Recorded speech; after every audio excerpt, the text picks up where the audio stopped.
حضور فرماتے ہیں، رب فرماتا ہے سورۃ فاتحہ آدھی میری ہے آدھی میرے بندے کی ہے۔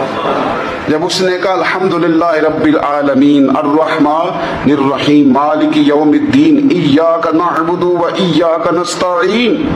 جب یہاں تک وہ لفظ کہتا ہے تو یہ حصہ میرا تھا۔ اس نے اپنے رب کی تعریف کی، اور جب کہا نا اس نے اہدنا الصراط المستقیم، اب بندے نے التجائیں شروع کر دی۔ اس نے کہا کہ مالک بھی تو ہے، رحمان بھی تو ہے، رحیم بھی تو ہے، عبادت بھی تیری کرتے ہیں تو مدد بھی تو تجھی سے مانگنی ہے،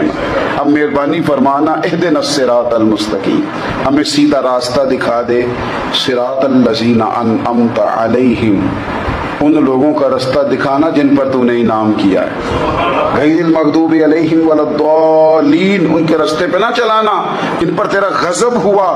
جو گمراہ ہو گئے ان کے راستے۔ تو نماز میں جب ترجمے پر آپ کا غور ہوتا ہے تو آپ کا تو دل خود بخود لگ جاتا ہے۔